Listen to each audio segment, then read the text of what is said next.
Неге поэзия рэп бола алмайды? Өйткені поэзия ол оқитын зат, ал рэп тыңдайтын зат. Сондықтан да поэзияда біз кәдімгі қарапайым ұйқастарды қолдансақ та, күрделі ұйқастарды қолдансақ та, мысалы тас, бас, рас, қас, жас, мас деген сияқты, тулайды, сулайды, булайды, жылайды сияқты ұйқастардың бәрі анық ұйқас болу керек. Әйтпесе сен оны қабылдай алмайсың.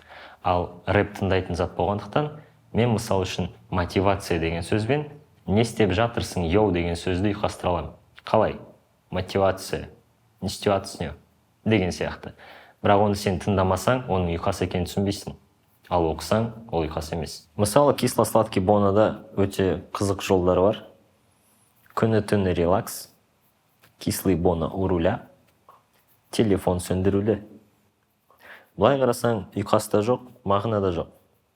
Бірақ айтқан кезде күні-түні релакс, кислый бона у руля, телефон сөндірулі дейді. Бірден мағынада ұйқас та пайда бола қалады. Егер де бұл нәрсені поэзия қылып беретін болсаң, адам түсінбейтін еді. Бірақ бұл рэп. Сол себепті бұл жерде флоу да, мәтін де, жеткізу әдісі де бәрі бірге өте маңызды. Окей. Бұл жерде біздің ұйқастар самурай, таңғурай, қиялдайды, жиялдайды. Жалпы, біз айтқан кезде көбінесе жаңағыдай жүреді дей саламыз. Сол себепті мынаны санамай қойса болады. Немесе тұрадыны тұрады дей саламыз. Аны санамай қойса болады. Тағы сондай кішігірім нюанстар бар. Бағана айта кеткендей, неге мен мына жерде етістікпен ұйқастырған онша тұра қиялдайды мен жиялдайдыны ұйқастырдым. Себебі қиялдайды мен күнде алдайды болса, ол кішкене болушы еді. Ал қиялдайды мен жиі алдайды, кішкене рэпке жақын. Окей, қарапайым ұйқастардың негізгі басқа күрделірек ұйқастарға қарағандағы ерекшеліктері.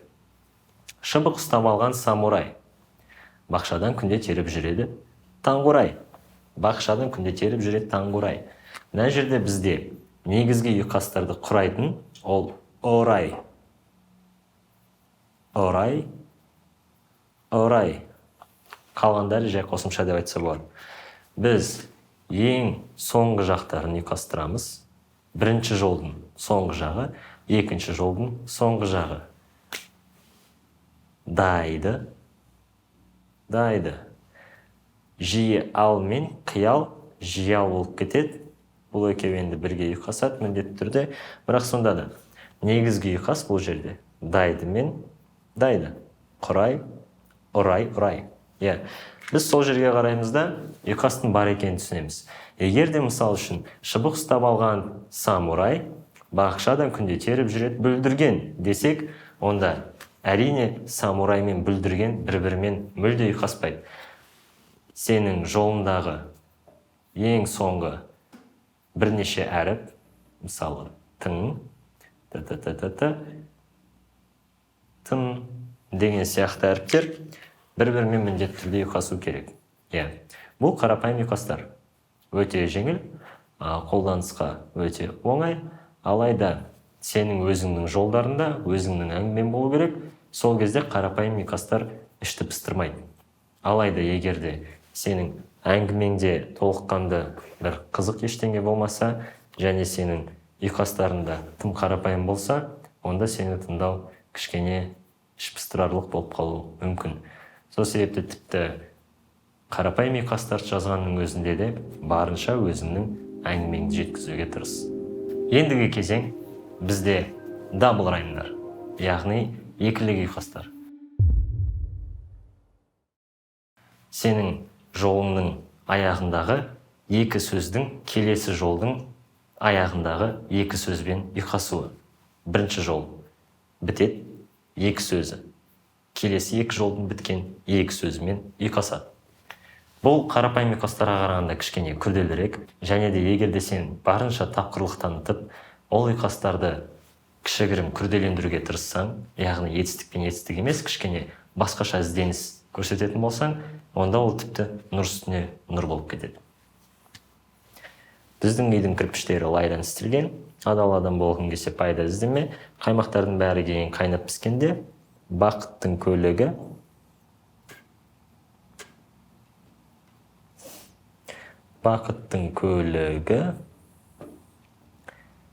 келеді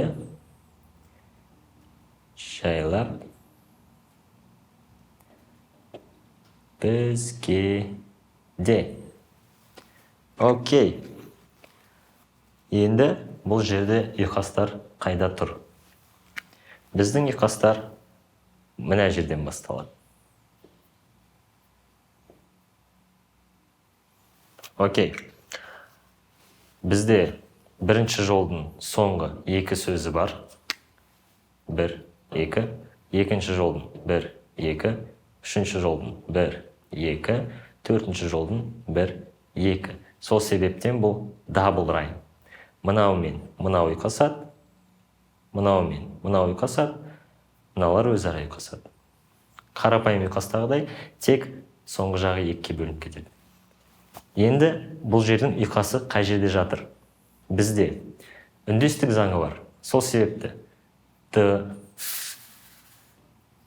бізде үндестік заңы бар. Сол себепті Д, Т, З, С сияқты әріптер бір-бірімен ұйқасып кету мүмкіндігін таба алады. Себебі біреуінің алдында жұмсартатын, былай белгілейік, біреудің алдында қатайтатын нәрсе болуы мүмкін.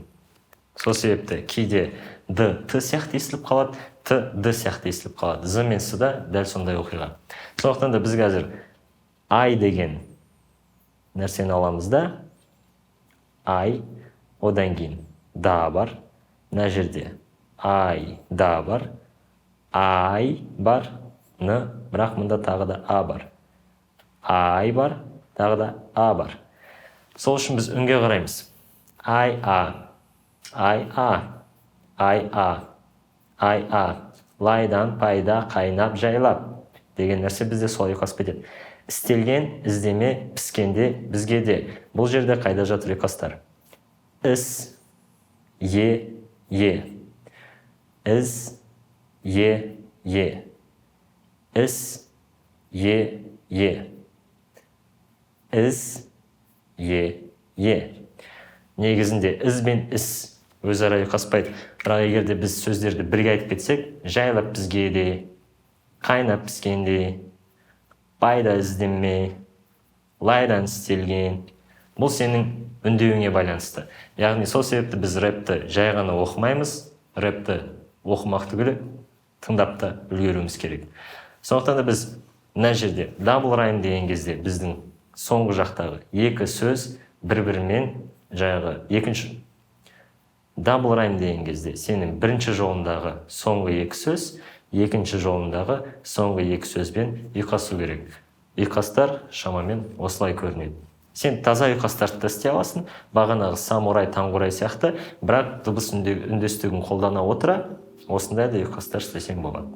Ары қарай бізде поли ұйқастар.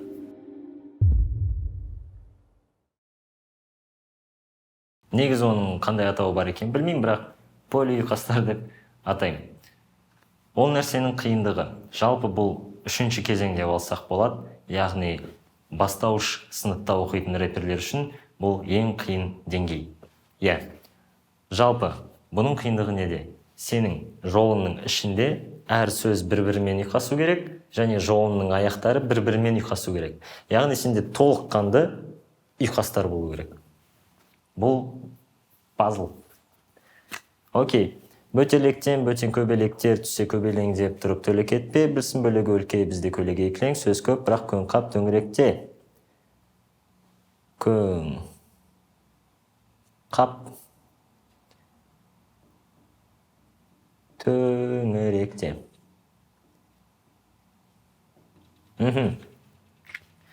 Бірден айта кететін жайт. Мына жерде жол аяқталды деген сөз, міне, мына жол аяқталды. бірақ жол аяқталды деген сөз бізде сөйлем аяқталды деген сөз емес. Себебі бөтелектен бөтен көбелектер түссе, мына жерде негізгі менің бірінші жолымның айтқысы келген әңгімесі, бірақ ол биттің келесі жағына түсіп кете береді. Полираймдармен жазған кезде кішкене сондай өзінің спецификасы бар. Яғни сен әңгімеңді ары қарай жалғастыра беру үшін аса қатты битке қарамайсың. Себебі сен ұйқастың артынан жүгіріп өзіңнің әңгімеңді жеткізе бересің. Мына жерде негізі бөтелектен бөтен көбелектер түссе, осы жерде менің өзімнің бірінші жолым бітеді, бірақ оны битке келтірген кезде түссе, биттің келесі жағына өтіп кетеді. Кейін, яғни менің кәдімгі өзімнің өлеңдетіп отырғандағы көбелеңдеп тұрып төлеп кетпе деген жерден аяқталады өзімнің ойым. Бірақ ол биттің ішінде аяқталмайды.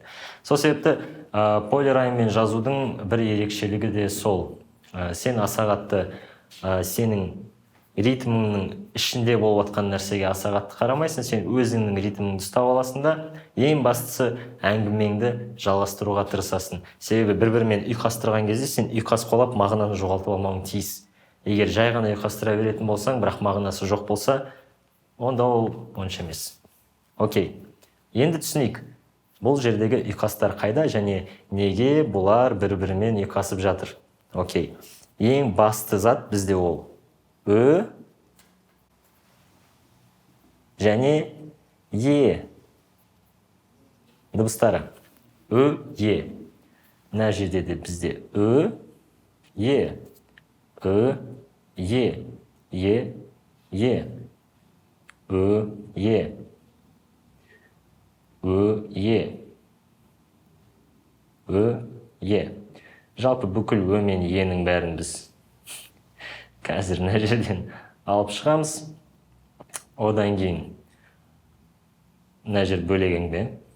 Мына жер кішкене бөлек әңгіме. Ö, Е.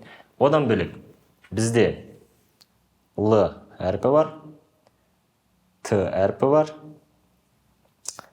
Ең басында бізде сол әріптер өте көп кездеседі.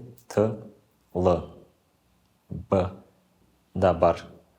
Одан кейін мына жерде П, Б мен бірге келе береді. Енді қараңдар, ең қызық нәрсе, бағанағы дыбыс үндестік заң жайында айтқан кезде З мен С, Д мен Т сияқты нәрседе ең қызығы бұл жерде Р мен Л-да да өзінің ұқсастықтары бар. Себебі бір нәрсені тез айтып кеткен кезде кейде Л Р-ға ұқсап кетеді. Керісінше емес. Көбінесе Л әрпі Р әрпіне ұқсап кетеді. Енді бұл нәрсені тез оққан кезде бөтелектен бөтен көбелектер түссе, көбелеңдеп тұрып төлек етпе. П-ны жіберіп тастаймыз. Білсін, бөлек өлке, бізде көлеге кілең, сөз көп, бірақ көң қап, төңіректе.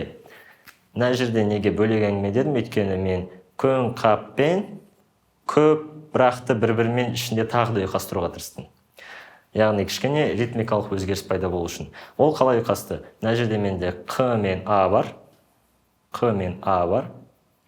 Мына жерде де Қ мен А бар. Бірақ көп, бірақ көң қап деген кезде мынау аяғында емес ортасында тұрса да, мынау аяғында тұрса да бәрібір ұйқасып кетеді. Өйткені ол ритмнің ішінде дер кезде бір-бірімен кездесіп қалды. Бөтелектен бөтен көбелектер түссе, көбелеңдеп тұрып төлек етпе, білсін бөлек өлке, бізде көлеге кілең, сөз көп, бірақ көң қап төңіректе. Акцент. Қай жерге акцент қоясың, сол жерде ұйқас пайда болады. Сол себепті полираймс деген осы бастауыш сыныпта оқитын рэперлердің ең биік деңгейі.